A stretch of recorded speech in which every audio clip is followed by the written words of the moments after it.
วันนี้เนี่ยโอ้ไม่อันนะข้างอันนี้ไอ้นั่นโอ้ลีละขนาดอ้วนข้างเมื่อกี้ยามเย็นนึงเดียนั่งตัวอยู่งานมันก็เช่ารานี่เช่ารามาไม่แก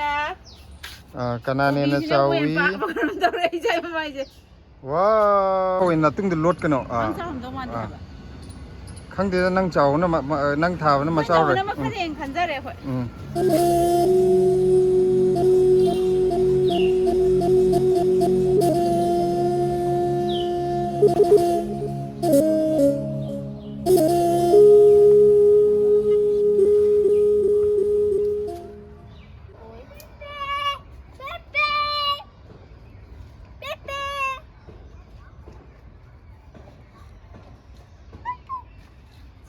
ฮัลโหลไม่ยังว่าสิดีบล็อกเสียไอ้หน่วยน้ำเท่าไรแกสิกีกันโนเซ่นักกุปีเซ่มารู้ได้กี่ท่ากี่บุปผตัวนี้ก็ท่านไอ้อามบุเจ้าเลยนักกุปีมาเลยมันตอนนี้นักกุปีมารู้ได้ปะเนี่ยเดี๋ยวมาคุมเซ่ซูมดีดียังกันนะคุยตามมั้งนะ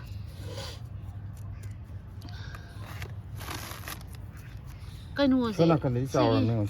มาตุ้มตาดิโดสันทีกันน่ะบุพงกระโดดมาเจ้าไอ้เด็กสิ่งที่ได้ยาเลยจะมาสุ่มตาเราไม่ได้หรอกสิ่งนั้นนักกุปีอาจจะว่าสิ่งที่อาจจะว่าพนักแมวเลยส่วนนักกันที่ปั๊มบีมตั้งไว้เป็นขณะคุยเนี่ยที่จังเงี้ยดูไอ้เราสู้สิ่งส่วนนั้นนักกุปีมารู้มุกเจ้าดูได้กี่ให้ที่ไม่ยามนักคุยเนี่ยจังเงี้ยให้เนี่ยรับก็ได้เจ้าทูบทุยไอ้ที่เห็นจังกิดระคันเป็นนี่ยามบุษาวเลยที่ไม่ยามในลงทุ่งน้ำจะคนนับแต่มารู้เราเริ่มเดี๋ยวคุยปิกครับที่ตะกี้แก้วคุยช่างน้ำเนี่ยฮะดียุ่มได้กี่ปลอกแต่นักแกมปลอกกันนี่ฮะดีงาเลยแต่นักกันโน้ตบุตรจอดนี่อิสานะมารู้จิเราเราก็ทรายเองเงี้ยตัวบุตรดูสิแกไฟจงแกมทุจารีเนี่ยเพราะว่านักคุยกันมานาดูโอเลยใช่มาทาบุตรก็เริ่มบ้านนั่งฮันนั่งทาดูพวกบุตรชี้ดูเหมือนกันชีเด็กมานั่งกินตัวเลยชีเด็กทาเนี่ยชีนั่งทาบละชีนั่งน่ะทามันก็โกนไหนเนี่ยมันทาเนี่ยชีเนี่ยน่ะสอบถูกเลยบุตรสิเด็กก็หักขี้นั่งน่ะอรุณบะมานะถาบันเห็นนะเพยนะขั้นนะบะไอ้หกตัวบิดอรุณบะปวดหับบ้างกว่านี้สิสิสุดเลยหับปุ๊กไอ้หนูนั่งกี่เจ้าบ่สิไอ้กี่ชั่วโซ่บุเนี่ยจับมันเนี่ยไอ้บุไม้ที่นะบะปีนะบะหัวนะบะแต่นั่งอยู่ตรงไม้ที่บะพังกันนี่กันอีกน้อยแต่ไอ้ดีนั่งดีชอบจะทั่วเย็นนึงเดียนั่งงานเดี๋ยวโฟดสวยจะได้ดิ้นโตเลยไอ้กี่อีมีเนี่ยไอ้กี่อีมียามเย็นนึงเดียนั่งโตเลยงานมันก็เช่ารานี่เช่าราในยุ่งยามมาเลยสิกี่ตัว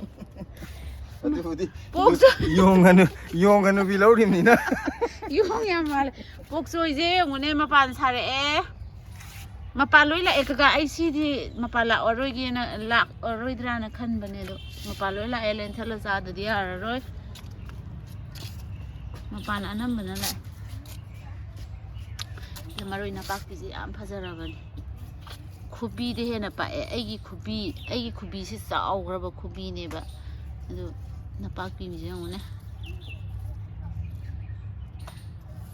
นับปักพิจิอัมพัชราเสนาเย็นน้ำหนักคุบีกี่มาคุปักเชียวเนี่ยสินะยุ่มเด็กปวดท่ากี่บดูเนี่ยบะสิกี่จะคุพามทุกวันเนี่ยมันน่าคุปักสิไม่ยามนะซาร์โลกิครับซาร์โลบุตรเดียคุยสิน้องน้องท่าดูคลิปนี้เนี่ยอีกแกนุ่งไอติบะอะไรกี่ซาร์ฮาปุ่นอ่ะอะไรกี่ดีให้ดีซาร์นะให้ดีหังงามซาร์พิโอให้ไปดีก็สุกายดีบะหังงามดูจาร์ลองจักพลักก็ปั๊มบีมันน่ะดุมจาราพาปเนี่ยพาราดีอะดูสิกี่ดีซาร์พิบะแต่ปั๊มบีมันนี่ขับพิบะสุยาเดะอะดูน่ะพารักตาบะให้ตาแต่กี่คุยดียุ่มได้ยิ่งอักตันเนี่ยบะคุยเนี่ยท่าละอีสิในยุ่มได้กี่ท่ารักปดูสูซาร์ดูเลยรักให้ดีชุ่มงาเลยที่น่ะท่ารักปดูสูก็โดนตัวบุกี้คุยเนี่ยมารู้สิเราแค่มท่ากี่น่ะตัวเนี่ยดูสิได้ก็นะฮะเลี้ยนที่ปดูอย่างนี้ยามเช้าเขารักว่าเนี่ยมารักแต่สิท่าเนี่ยสินั่นเนี่ยเล่นบะปั๊มบีดูซาร์ดูยามแต่วันนี้นะอันนี้ทำไมเนี่ยท่ากี่บะอะไรเนี่ยเล่นกระการแต่ดีปั๊มบีดูที่วันนี้นะชีมาซาเสมารักแต่ท่าจังได้จ้ะถ้าสาวเราก็ที่ลุยเราทุกที่ด้วยนี่ก่อนดูสิได้หังงามซาร์ขนาดท่าดูสิหิงอันนี้สุนัขกันตัวสุขอะไรก่อนฉันน่ะปักปีเลยสิเจยามนั่นน่ะเลยชาบิชารับพร้อมเลยชิที่มาคุมโฮมระฉั ꯏꯁꯪꯁꯦ ꯑꯃꯨꯛ ꯂꯥꯛꯇꯣꯏꯔꯣꯕ ꯀꯩꯅꯣꯝ ꯇꯧꯔꯤꯁꯦ ꯃꯈꯣꯡ ꯀꯩꯅꯣ ꯇꯧꯗꯕꯅꯤ ꯍꯥꯏꯗꯤ ꯎꯔꯨꯝ ꯑꯣꯏꯕꯩꯅꯦꯕ ꯑꯗꯨꯝ ꯐꯒꯅꯤ ꯈꯜꯂꯦ ꯁꯤꯗꯩꯗꯤ ꯅꯨꯡꯁꯥ ꯉꯥꯛꯇꯅꯤ ꯏꯁꯪꯒ ꯑꯃꯨꯛ ꯂꯣꯏ ꯉꯝꯃꯔꯣꯏ ꯁꯥꯒꯠꯂꯛꯑꯗꯤ ꯁꯤ ꯏꯁꯪꯁꯦ ꯍꯦꯛꯇ ꯈꯨꯠꯊꯥ ꯑꯃꯗꯅꯤ ꯂꯩꯔꯤꯁꯦ ꯃꯊꯛꯁꯤꯡꯁꯦ ꯂꯣꯏ ꯐꯛꯀꯠꯂꯒ ꯀꯩꯝ ꯀꯥꯏꯗꯦꯕꯀꯣ ꯍꯥꯏꯗꯤ ꯁꯤꯗꯩꯗꯤ ꯁꯥꯒꯠꯂꯛꯑꯗꯤꯅ ꯂꯣꯏꯅ ꯄꯥꯏꯒꯅꯤ ꯁꯤꯗꯩꯗ ꯏꯁꯪ ꯁꯤ ꯏꯁꯪꯗꯨꯅꯦ ꯑꯗꯨ ꯂꯧꯊꯣꯛꯑꯒ ꯁꯤꯗ ꯀꯪꯍꯟꯕ ꯂꯣꯏ ꯀꯪꯊꯣꯛꯈ꯭ꯔꯦ ꯃꯌꯥꯝꯇꯨ ꯑꯩꯈꯣꯏꯒꯤ ꯀꯣꯕꯤ ꯅꯥꯏꯇꯣꯝ ꯁꯥꯠꯄꯤ ꯀꯣꯕꯤ ꯂꯩ ꯍꯥꯏꯇꯥꯔꯦꯀꯣ ꯃꯇꯣꯟꯗꯅꯤ ꯍꯟꯗꯛꯀꯤ ꯑꯗꯣ ꯐꯖꯔꯦ ꯁꯤ ꯂꯦꯟꯊꯠꯂꯒꯦ ꯅꯠꯇ꯭ꯔꯗꯤ ꯁꯥꯠꯇꯣꯔꯛꯀꯗꯧ ꯃꯥꯜꯂꯦ ꯍꯥꯏꯗꯤ ꯃꯄꯨꯡ ꯐꯖꯅ ꯐꯥꯔꯦꯕꯀꯣ ꯑꯗꯨꯒ ꯑꯃꯈꯛ ꯁꯥꯠꯄꯅꯤ나 ꯍꯣꯔꯦꯟ ꯂꯥꯏ ꯀꯠꯊꯣꯛꯑꯒ ꯏꯃꯣꯏꯅꯨꯗ ꯀꯠꯊꯣꯛꯑꯒ ꯆꯥꯊꯣꯛꯅꯕ ꯍꯥꯏꯇꯥꯔꯦ ꯑꯗꯨꯒ ꯁꯤꯗꯅ ꯄꯣꯠ ꯑꯃ ꯑꯣꯏꯅ ꯊꯥꯖꯤꯜꯂꯒꯦ ꯀꯜꯂꯤꯅꯦ ꯌꯦꯡꯉꯣ ꯃꯌꯥꯝ ꯐꯖꯗ꯭ꯔꯥ ꯊꯣꯏꯊꯣꯏꯒꯤ ꯃꯃꯥꯏ ꯀꯅꯥ ꯄꯥꯛꯀꯤ ꯌꯦꯡꯁꯤ ꯂꯥꯛꯑꯣ ꯂꯤꯁꯤ ꯃꯥ ꯑꯁꯤꯗ ꯑꯔꯣꯟꯕ ꯑꯃ ꯊꯣꯏꯊꯣꯏ ꯁꯤ ꯀꯩꯅꯣꯝ ꯂꯩꯔꯦ ꯃꯥ ꯀꯩ ꯁꯥꯟꯅꯩꯅꯣ ꯅꯪ ꯀꯔꯤ ꯁꯥꯟꯅꯔꯤꯅꯣ ꯇꯣ ꯌꯦꯡꯉꯣ ꯁꯤꯗ ꯑꯩꯈꯣꯏ ꯀꯣꯕꯤ ꯂꯩ ꯅꯪꯒꯤ ꯀꯣꯕꯤ ꯂꯩ ꯑꯃ ꯀꯣꯂꯤꯐ꯭ꯂꯥꯋꯔꯗꯣ ꯆꯥꯎꯔꯕ ꯌꯦꯡꯉꯣ ꯄꯥꯏꯌꯣ ꯂꯤꯁꯤꯒꯤ ꯃꯃꯥꯏꯒ ꯀꯅꯥꯅꯦꯅ ꯆꯥꯎꯋꯤ ꯋꯥꯎ ꯃꯌꯥꯝ ꯁꯤꯅꯤ ꯍꯧꯖꯤꯛ ꯃꯈꯣꯡ ꯌꯥꯟꯕ ꯂꯣꯏꯔꯦ ꯅꯥꯀꯨꯞꯄꯤ ꯁꯤꯁꯤꯃ ꯑꯩꯈꯣꯏꯒꯤ ꯂꯥꯏ ꯀꯠꯅꯅꯕ ꯇꯥꯔꯦ ꯑꯇꯩꯗꯤ ꯄꯣꯠ ꯆꯩꯗꯤ ꯀꯣꯟꯅ ꯑꯃꯨꯛ ꯍꯦꯛꯑꯒꯦ ꯉꯁꯤꯐꯥꯎꯀꯤ ꯁꯤꯒ ꯑꯗꯨ ꯐꯛꯄꯥꯏ ꯊꯥꯖꯤꯜꯂꯁꯤ ꯌꯥꯏꯌꯦ ꯍꯥꯏꯗꯤ ꯀꯩꯅꯣ ꯇꯧꯔꯒ ꯅꯪ ꯑꯗꯨ ꯇꯧꯗꯧ ꯁꯔꯨꯛꯄꯨꯗꯤ ꯁꯤꯒꯤ ꯀꯩꯅꯣꯁꯤꯗ ꯐꯛꯄꯥꯏꯁꯦ ꯑꯁꯤꯂꯥ ꯑꯗꯨ ꯕꯣꯔꯥꯗ ꯊꯥꯁꯤꯔꯥ ꯅꯠꯇ꯭ꯔꯒ ꯁꯤꯒꯤ ꯀꯩꯅꯣꯁꯤꯗ ꯊꯥꯁꯤꯔꯥ ꯀꯔꯝꯕꯅ ꯐꯅꯤ ꯕꯥꯁꯀꯦꯠꯇꯨꯅ ꯂꯨꯔꯣꯏꯗꯕ꯭ꯔꯥ ꯂꯩꯕꯥꯛ ꯌꯥꯝ ꯍꯥꯞꯇꯕꯤꯗ ꯌꯥꯏꯌꯦ ꯁꯤꯗꯅ ꯍꯪꯒꯥꯝ ꯊꯥꯔꯕ ꯍꯥꯏ ꯀꯩꯅꯣ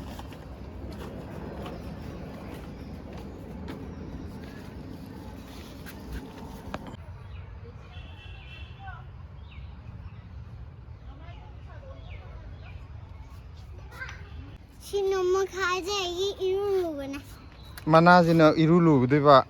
ꯁꯤꯒꯤ ꯃꯄꯥꯟ ꯑꯣꯔꯦꯟꯖ ꯀꯂꯔꯁꯦ ꯁꯤꯁꯤꯅ ꯆꯥꯔꯝꯒꯅꯤ ꯍꯥꯎꯔꯝꯒꯅꯤ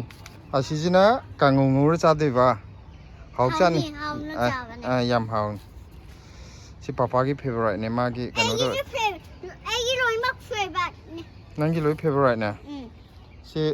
ꯊꯨꯝꯌꯥꯛꯄꯤꯒ ꯇꯧꯔꯒ ꯃꯍꯤ ꯌꯥꯎꯗꯅ ꯅꯪꯅ ꯊꯣꯡꯕꯗꯣ ꯄꯥꯝꯃꯦ ꯃꯥꯒꯤ ꯌꯣꯡꯆꯥꯛ ꯃꯆꯥꯁꯤ ꯃꯥꯒꯤ ꯐꯦꯚꯣꯔꯥꯏꯠ ꯁꯤꯗ ꯄꯥꯔꯦ ꯊꯣꯏꯊꯣꯏꯅ ꯌꯣꯡꯆꯥꯛ ꯃꯆꯥ ꯍꯥꯏꯁꯦ ꯑꯁꯤꯒꯤ ꯀꯩꯅꯣꯁꯤꯅꯦ ꯃꯌꯥꯝ ꯀꯔꯤꯑꯕ ꯁꯤꯒꯤ ꯑꯩꯈꯣই ꯌꯣꯡꯆꯥꯛ ꯐꯪꯗ꯭ꯔꯒ ꯆꯥꯕꯗꯣ ꯃꯌꯥꯝ ꯑꯁꯤ ꯍꯩꯅꯧ ꯃꯅꯥꯅꯤ ꯃꯥꯅ ꯍꯥꯟꯅ ꯍꯥꯞꯄꯤꯁꯤ ꯑꯗꯨꯒ ꯀꯤꯆꯟ ꯋꯦꯁ ꯑꯃꯨꯛ ꯊꯦꯡꯅꯍꯜꯂꯣꯏꯒꯦ ꯊꯦꯡꯅꯕ ꯌꯥꯗꯦ ꯎꯅꯕ ꯌꯥꯗꯦ ꯁꯥꯎꯅꯩ ꯊꯥꯞꯅ ꯅꯝꯒꯦ ꯆꯨꯞꯊꯣꯛꯑꯦꯕ ꯃꯌꯥꯝ ꯀꯣꯛ ꯂꯩꯇꯦ ꯍꯥꯏꯕꯒ ꯌꯥꯔꯣꯏꯀꯣ ꯁꯤꯂꯥꯁꯤ ꯀꯣꯛ ꯂꯩꯈ꯭ꯔꯖꯥꯠꯅꯤ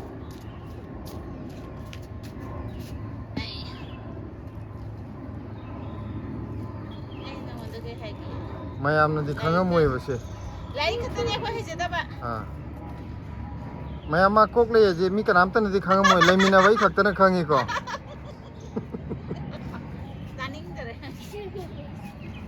ꯃꯥꯏ ꯃꯆꯥꯅꯨꯄꯤꯁꯤꯁꯨ ꯀꯣꯛ ꯐꯖꯅ ꯂꯩꯀꯣ ꯀꯣꯛ ꯂꯩꯕꯤ ꯉꯥꯛꯇꯅꯦ ꯑꯅꯤꯁꯦ ꯃꯥꯅꯦ ꯄꯣꯛꯇꯤ ꯐꯖꯅ ꯍꯧꯔꯦ ꯅꯨꯡꯉꯥꯏꯃꯟꯗꯅ ꯄꯣꯛꯇꯤ ꯄꯨꯡꯉꯧ ꯉꯧꯔꯦ ꯌꯥꯔꯦ ꯏꯕꯨꯡꯉꯣ ꯅꯄꯣꯛꯅ ꯅꯁꯥꯒꯤ ꯌꯥꯎꯖꯔꯛꯑ ꯃꯤꯉꯣꯟꯗꯁꯨ ꯇꯥꯏꯅꯒꯦꯅ ꯈꯜꯂꯤ ꯒ꯭ꯌꯥꯟ ꯇꯥꯗꯦꯗ ꯍꯧꯖꯤꯛꯀꯥꯟꯁꯦ ꯅꯨꯡꯉꯥꯏꯅ ꯂꯩꯕ ꯃꯤꯁꯤꯡꯁꯦ ꯄꯣꯛ ꯌꯥꯝ ꯍꯧꯋꯦ ꯆꯨꯝꯕ꯭ꯔꯥ ꯈꯪꯗꯦ ꯑꯩꯅ ꯍꯧꯗ꯭ꯔꯤꯁꯤꯅ ꯀꯩꯒꯤ ꯑꯗꯨꯗꯤ ꯅꯪꯅ ꯑꯩ ꯅꯨꯡꯉꯥꯏꯅ ꯊꯝꯕ꯭ꯔꯥ ꯑꯩꯅ ꯅꯪ ꯅꯨꯡꯉꯥꯏꯅ ꯊꯝꯕ꯭ꯔꯥ ꯑꯗꯨꯗꯤ ꯈꯪꯉꯣ ꯀꯩꯅꯣ ꯑꯣ ꯑꯗꯨꯗꯤ ꯄꯣꯛꯅ ꯁꯥꯈꯤꯅꯤ ꯀꯩꯅꯣ ꯁꯝꯅ ꯁꯥꯈꯤꯅꯤ ꯅꯁꯥꯒꯤ ꯅꯣꯏꯒꯤ ꯍꯦꯔꯤꯗꯤꯇꯤ ꯍꯧꯖꯔꯒ ꯍꯦꯔꯤꯗꯤꯇꯤꯒꯤ ꯍꯧꯕꯗꯣ ꯑꯩ ꯇꯣꯟꯅ ꯉꯧꯔ ꯑꯇꯩꯗꯤ ꯍꯧꯗ꯭ꯔꯤꯁꯤꯗꯤ ꯑꯇꯩꯗꯤ ꯁꯪꯉꯤꯁꯤꯗꯤ ꯀꯅꯥ ꯁꯪꯒꯦ ꯀꯅꯥꯝ ꯁꯪꯗꯦ ꯑꯩꯈꯣꯏꯗ ꯅꯪꯗꯤ ꯂꯥꯏꯔꯅ ꯏꯃꯥꯕꯣꯛ ꯁꯪꯉꯤ ꯏꯃꯥ ꯁꯪꯕ ꯋꯥꯅꯤ ꯇꯥꯃꯣ ꯍꯣꯏ ꯀꯅꯥꯝ ꯁꯪꯗꯦ ꯀꯩꯅꯣ ꯏꯆꯦ ꯍꯣꯏ ꯉꯧꯔꯣ ꯂꯩꯗꯨꯗꯤ ꯑꯗꯣ ꯑꯩꯗꯧꯅ ꯉꯧꯕ ꯑꯝꯇ ꯌꯥꯎꯗꯦꯗꯅ ꯌꯥꯔꯦ ꯇꯦꯡ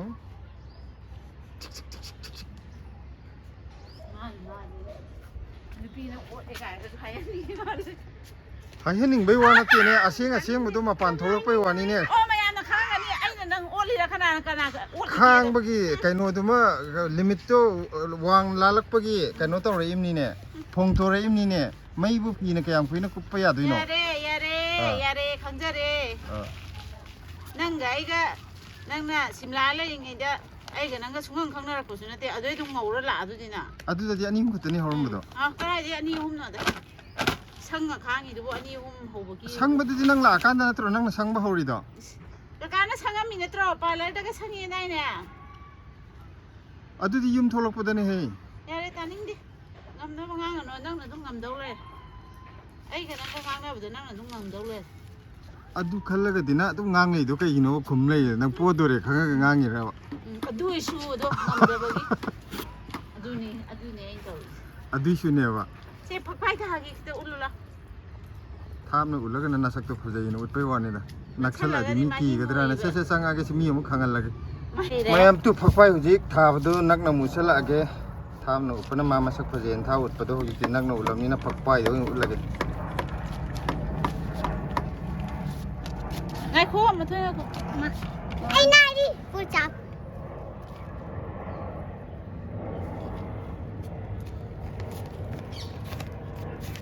นกแต่วิดามจะชาวร้องนี่นะสักตัวชาวว่าอยู่เรื่องน้องขลุ่มป้าตัวน้องขลุ่มชาวร้อง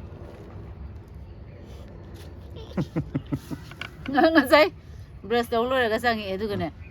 ไอ้ดิไอ้ชาวอะไรพวกใครเท่าไรไอ้สิป้าน่ะชาวเลยเนี่ยกลัวทั้งยาหลับป้าเลยชาวข้าจึงชาวเลยแม่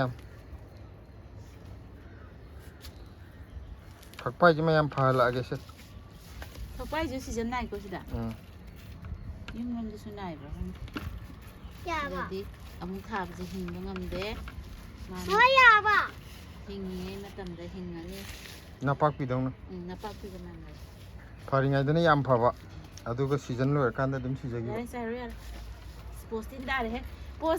สท่าไปสิไอ้นี่เห็นเลยคู่กับการตะกี้ดิยามสัตย์ที่เฮลิแต่ขจิครั้งนั่นติเฮ้ยมาความชวนนี่ใจร้อนเขาจิกเตอร์วิดีโอหัวเราพอได้มาหน้าท้าวนักกุปีน่ะเจ้ายัดดิไอ้หน้าท้าวน่ะเจ้าอีดีให้ยุ่มตัวนั่นติมาสักพาจะพาจะน่าท่าไปให้เป็นไอ้นี่ครับดิเอาคุยกันในยานั้นเป็นท่าบะยานี่ยานะวินปวดเจ้าไอ้แต่เจ้านิ่งเดียวนั่งอยู่สินาไรบอกว่านะโจวคัลท่าแล้วก็โจวคัลก็ท่าโจวคัลก็ไทยนะตรานั่งเนี่ยฮันท่ารามีนะตราดูก็โคนะนุมิดขานี่เลยก็ไอ้นะโคนะมุกท่าดูปนี่อะดูจ้ะฮันท่าริจนั่งอะไรไอ้น่ะโจวคัลเลยไอ้งำเบียร์เลยอะฮังกามันจะท่าดวงดิตับน่ะใส่ถุยตับน่ะหนักเสียเลยฮังกามันจะท่าเลยบ้าเรียนท่าಅದು ನಾ ಕೈ ಕುಯ್ದ ದಿದನ ಅದು le bag yaw thaw kai droge mayam futal ko de nang ta tan kung hundin gi tro de bo jawgi aina hun badi khara kanu kungi ha ga man hek ta chagung na hundin mane ozadi sa de hindle to nga hai no yarak ta nga ozadi sa tre ne hindle da si pawro ko se koi khanja lak sa be ti mai mana le kan khang koi wan adun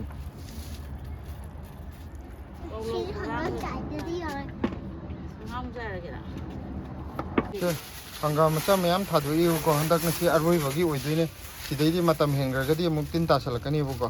sina lamta chabi jina aroi be ohelage ado nungsa ji khitang khuidab du phana bana kano to ri jerang kano kupsali ngale rubdi kano to brani ba nungsa salona changre asun yum marum mapata ni bu ko si khanna bani no gai jali mana nangi de chapam nungai dori bra matone son thangala son hen to lo le si hen de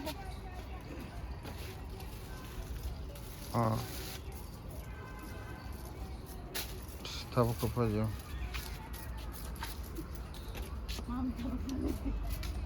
tabu ka di blesi de ta re ta मेरे हवाई tone जी फजर है Yong लागा मुचा कर नहीं coat लगा सिलोई साथ हो अदर कहीं नो देखो हाँ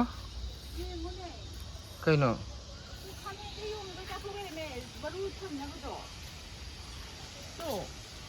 ꯑꯗꯨꯗꯤ ꯉꯁꯤ ꯆꯥꯕꯁꯨ ꯅꯠꯇꯅ ꯍꯣꯏꯅꯦ ꯅꯍꯥꯟꯒꯩ ꯌꯦꯂꯣ ꯑꯣꯏꯅ ꯑꯗꯨꯝ ꯎꯕ ꯅꯪ ꯅꯍꯥꯟꯒꯩ ꯎꯗ꯭ꯔꯣ ꯑꯗꯨ ꯆꯥꯈꯤꯕꯗꯣ ꯍꯣꯏꯅꯦ ꯁꯨꯃꯥꯏꯅ ꯎꯕꯗꯨꯗ ꯑꯗꯨꯝ ꯄꯥꯜꯂꯤꯕꯣꯏ ꯅꯤꯡꯕ ꯃꯔꯨ ꯌꯥꯎꯔꯤꯕꯣ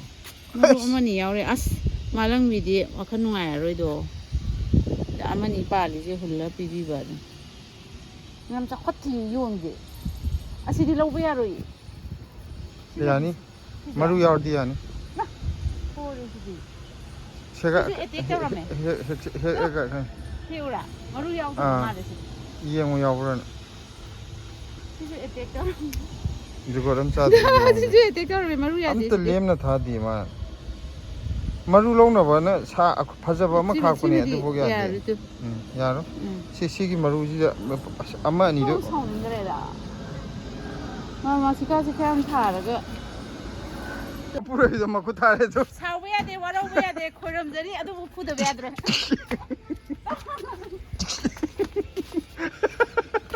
Maya amuk lo ma pura ido ma kuthare. Len tainu misida.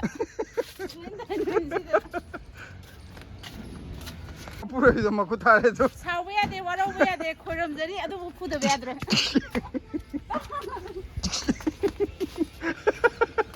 Maya amuk lo ma pura ido ma kuthare. Len tainu misida.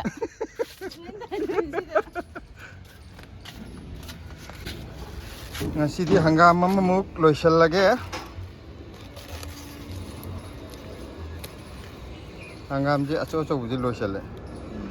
Amuk thadar age. Delhi da smaina hangam chaw bose. Mama itu onjal o hangam chaw in natung di lot keno. Hangam chaw dong wan da. Khang de nang chaw na nang tha na ma chaw re. Na ma khareng khanjare khoi.